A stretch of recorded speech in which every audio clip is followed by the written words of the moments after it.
let's be honest with ourselves. Who has not thought about buying a laundromat? Cody Sanchez says that's the way to get started. I actually don't know if that's what she says, but she certainly talks about buying laundromats a lot. So we're going to talk about how to buy a laundromat with the one and only Bo Eckstein, the concierge to small business loans. How you doing, bud? I'm doing well. Yeah. So last night I had I do workshops like once a month on how to buy businesses. I had a buddy of mine present on how to buy a laundromat, and he's got a pretty big YouTube channel. I'd probably introduce you guys to because he'd be great to have on your show Oh, and I vice love it. versa on his show. Let's His do it. name's Jordan, and actually a Okay. lot of your listeners probably know him. I think there's a lot of people that Crossover. follow the really good people. Like, hey, I'm going to follow Zuber. I'm going to follow Jordan because those guys actually provide really good information. So, Awesome. anyways, the big takeaways is everybody thinks laundromats are going to be completely passive, and Jordan dismisses that, and he says, "Look, you're going to spend at least 15 or 20 hours per week when you get these things going for the first few months. Don't kid yourself about that." And I think everybody buys into the belief that you're going to buy this thing and it's going to run itself. Same thing in the franchise business. We see it all the time.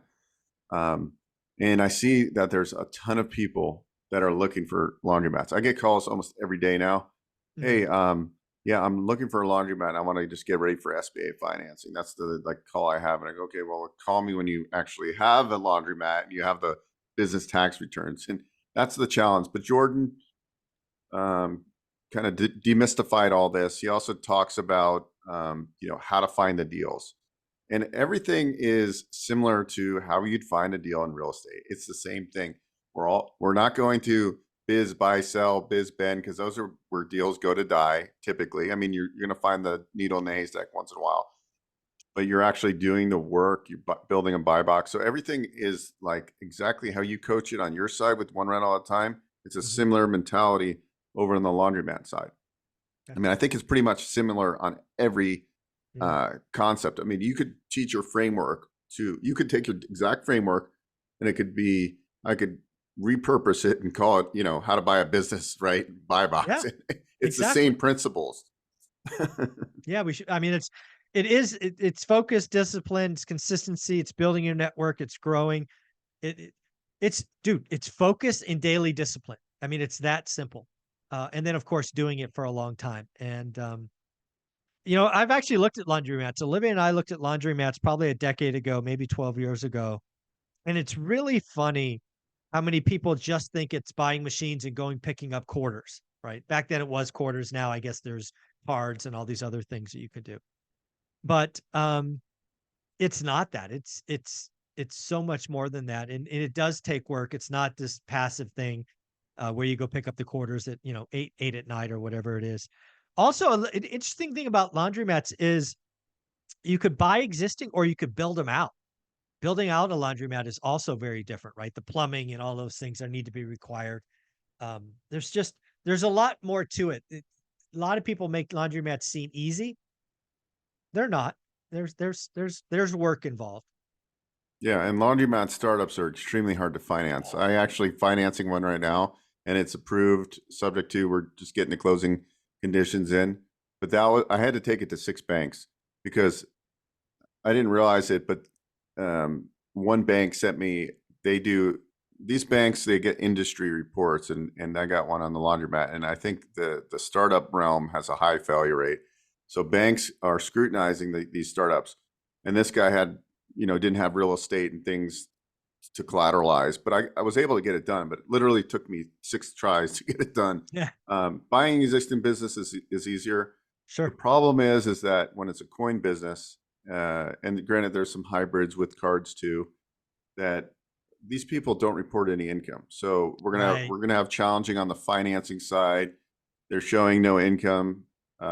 Not to say that they're not financeable, but it's just going to take challenging. So, if I were to buy a laundromat, I would be buying something off market with somebody that's just retiring with the expectations that it's going to be hard to finance. I got to get really creative and build a rapport with that seller Yeah. and have them carry back a big chunk. I was just going to say that the example here would be you can get them some money at closing, down payment, maybe a first, but I would make that seller take back a large second because again, SBA financing, even though you're the concierge to that lending, you still need a tax return where the bank can vet it. And if they're not reporting income, what can you do? Right? They got to take some seller financing back. Exactly. Yeah. Yeah. So at the end of the day, what other advice did he have, Jordan, have around selling or buying laundromats? Any kind of words of advice to wrap us up? Yeah. So, he's doing the same thing all of us real estate investors are. He's building lists of inventory of, owners, and he's going direct to them. He's visiting laundromats. He's sending them, information. And then when people think about, hey, it's about time, and they haven't listed with a business broker.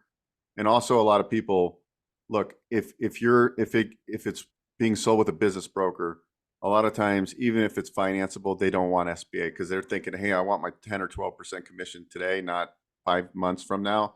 Right. So there's a lot of barriers. So I do believe if you're going to find these deals, that's the biggest part. It's the same thing with a flip, like finding the flip. How are you going to find the flip? You got to do the work and to get the deal. That was my big takeaway. And then the margins, he had a lot of, like what the profit margin range would be. And he said, it's not always about, people were always asking him, what's gross revenue? He said, gross revenue doesn't matter. You can do 50 gross and you can make $1,000 a month. Yeah. You got to look at the net. And then he said, really knowing the market and knowing what you can charge. He had a consultation with somebody, and they were able to raise the cost per load up like significantly because they were so under market, and the seller didn't realize that. And that was like, so there is like that whole value add play. That's where you make the money. And then initially you can have other revenue streams when it makes sense to do wash and fold. And then, I asked him about, did he have vending in there? And he said, well, I did. And then he said, like, my time became so valuable that I just do a revenue share with somebody that has the vending machines in there. Yeah. Lots of things to do. Bo is the concierge to small business lending, whether you're looking at laundromats or other small businesses. You need to reach out because he can help you. And Bo, how do they get a call scheduled? Go to onerentalmeeting.com and book I your love call. that. Onerentalmeeting.com. You are amazing. Thanks for investing in the channel. Take care. Thank you.